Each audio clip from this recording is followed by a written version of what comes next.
that just doesn't really make sense.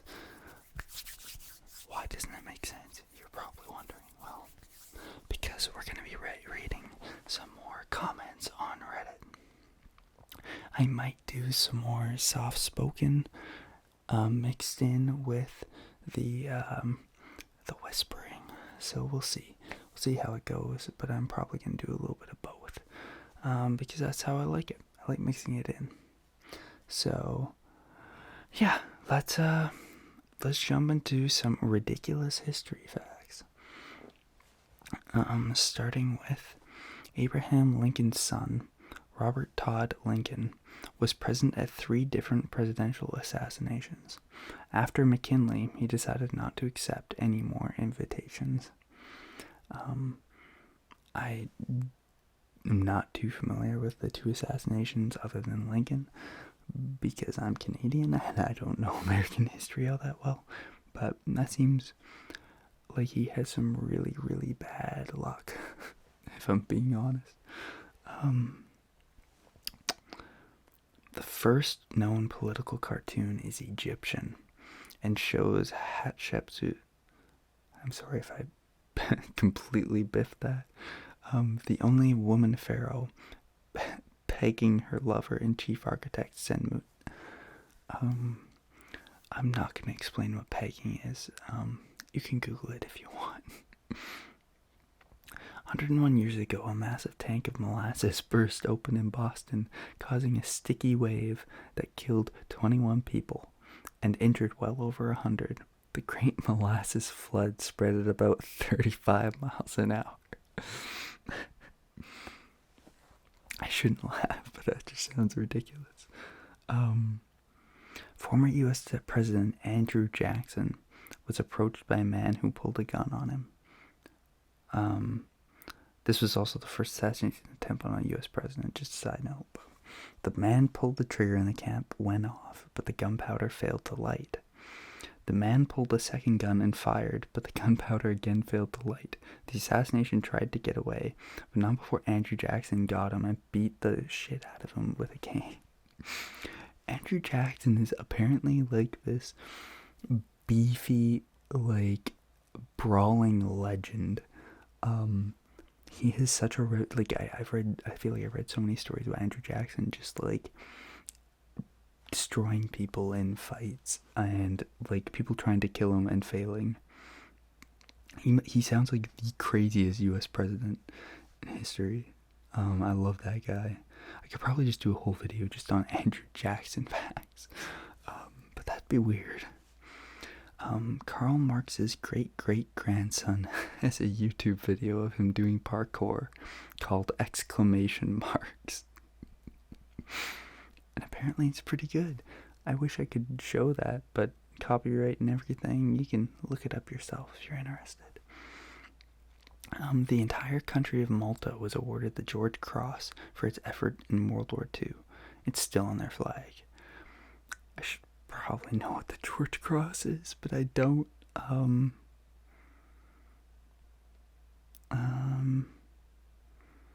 Yeah, I can't seem to find anything else about it. General Omar Bradley was stopped by MP during the Battle of the Bulge in World War II. That's an unfortunate name. Battle of the Bulge. Due to them thinking he was a Nazi infiltrator. The irony was that he was stopped because he correctly identified the capital of Illinois as Springfield, when the officer thought it was Chicago. So this guy was almost, like, killed because he knew the correct capital of Illinois, while the officer thought it was Chicago. That's quite... That could have been completely... I can't even imagine. I mean, there are so many people that have been falsely killed, or the amount of people in the United States that have been murdered because of the death sentence when they have later been proven innocent is kind of ridiculous. The death penalty is also ridiculous for a developed country to maintain in in the world we currently live in. So, yeah, I'm getting political. Even though I live in Canada, it still frustrates me. Montenegro technically was in war with Japan for 101 years, and they signed a peace treaty in 2006. Montenegro was aligned with Russo-Japanese War, and they declared war on Japan, but they forgot to peace.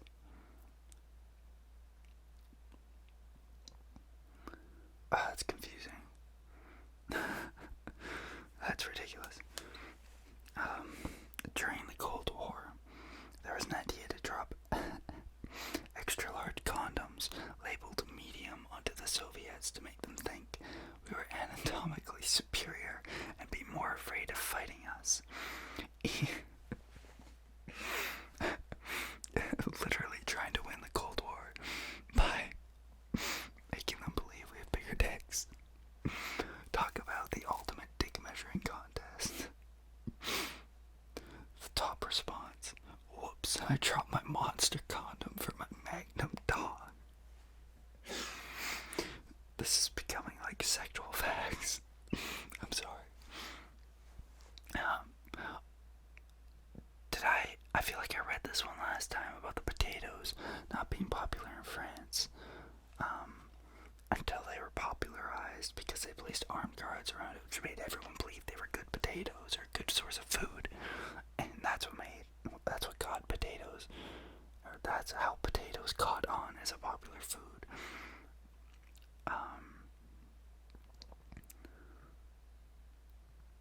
Oh boy, this is a long one. Okay, this is the 1904 Olympic Marathon in St. Louis. The number one finisher drove most of the race. He started the race, got tired and heat exhausted and wanted to drop out. He got in a car to DQ himself and head back to the stadium, but along the way realized he was near the finish line and got out to claim the glory. So you think that's ridiculous enough? A guy cheated to win the 1904 Olympic Marathon. But it gets better. The number two finisher was carried across the finish line by his trainers on a bogus pseudoscience theory. The trainers had been giving him a mixture of brandy, egg whites, and rat poison instead of water. When it came out that the number one finisher had driven most of the course, this guy was given the gold despite the help from his trainers to finish. For some reason, the number three finisher was just a regular guy who did nothing unusual. In this case, ordinary was extraordinary. So again, we're only at, the third finisher.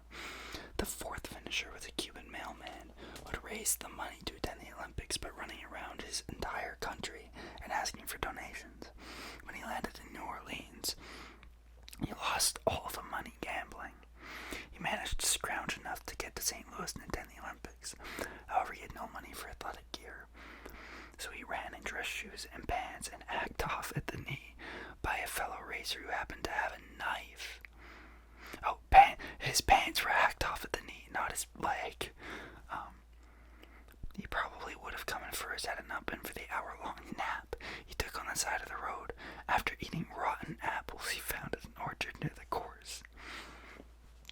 What the heck?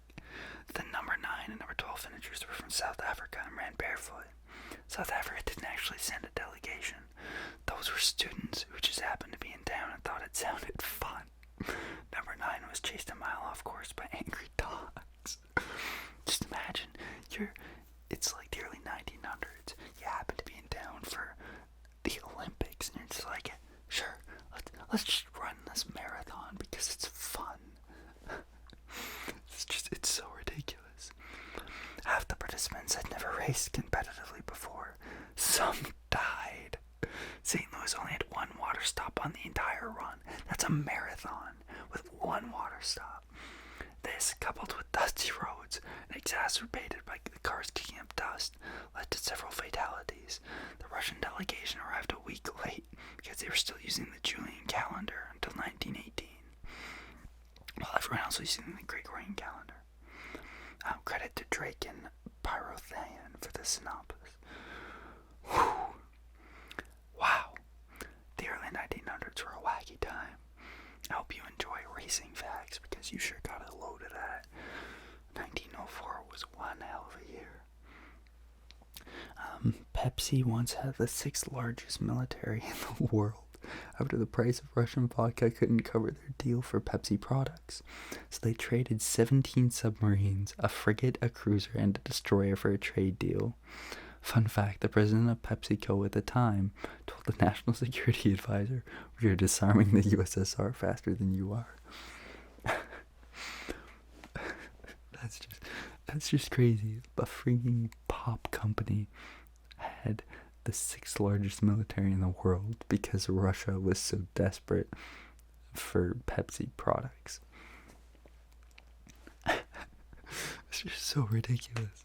I think I've said ridiculous at least 3 times in this video, and I don't like that. We gotta change that up.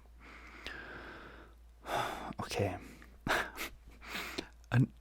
I don't know, I might skip this. This is another early 1900 race fact, but this is a race around the world.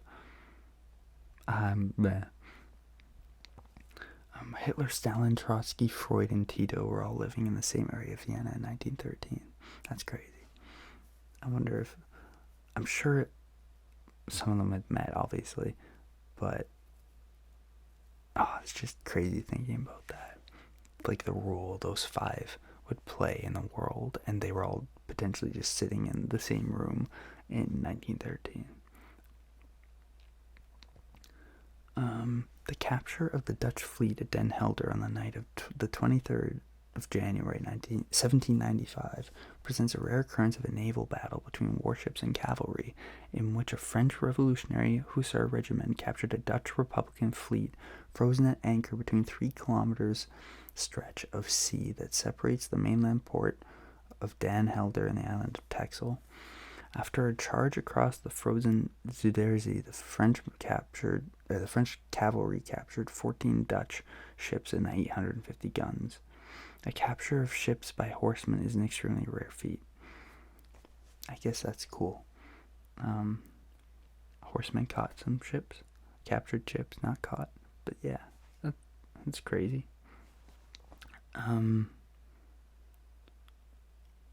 In 1967, Australian Prime Minister Harold Holt disappeared while swimming in the ocean. He was presumed drowned, so naturally that year, we named a swim center after him in memoriam. Okay. In ancient Egypt, servants were smeared with honey to attract flies away from the pharaoh. Yep, makes sense. That's exactly how slaves and servants are treated. Make them suffer so that those in power can, maintain their power and live a comfortable life. Is that how things should work? No.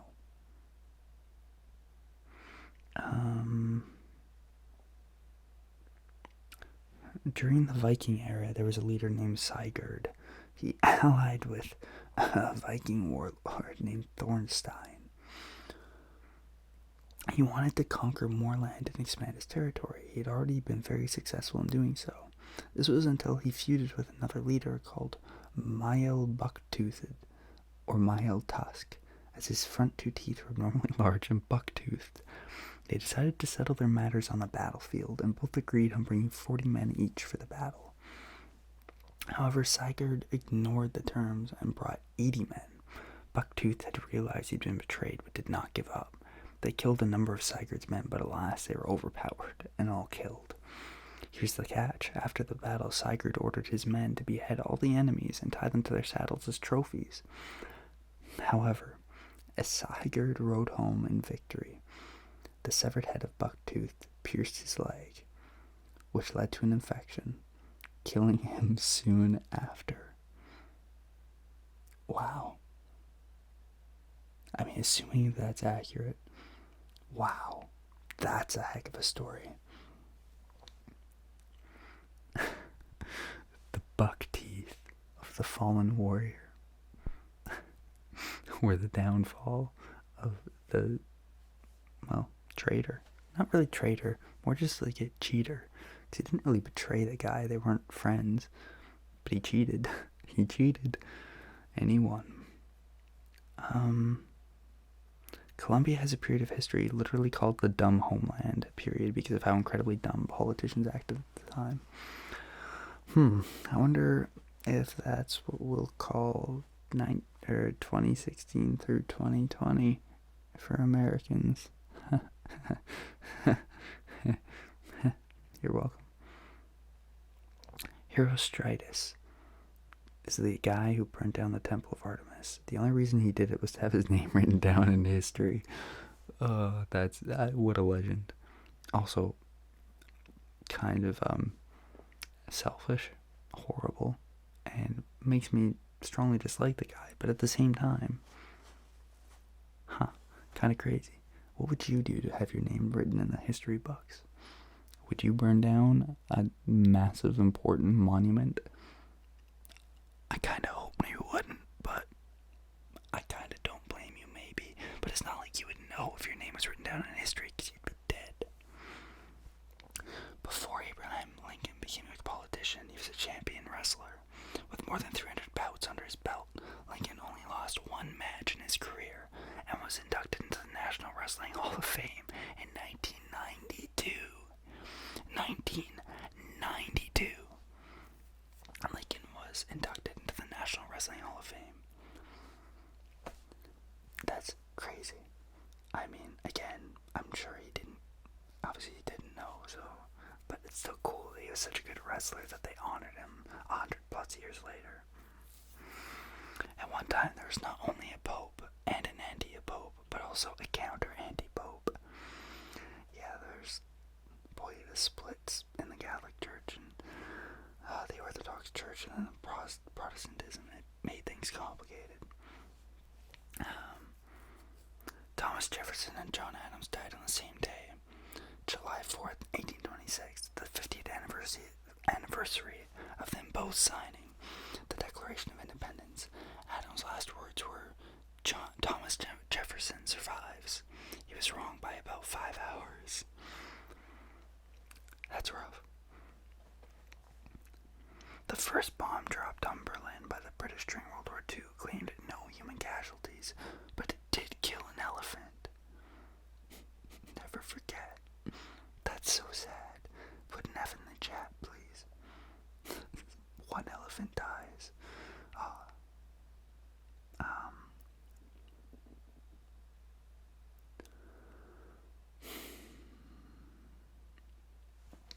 We'll see if I can do one or two more. Ancient Greek and Roman marble statues were actually originally painted and were colorful. A lot of the statues' paint faded away and went away over time.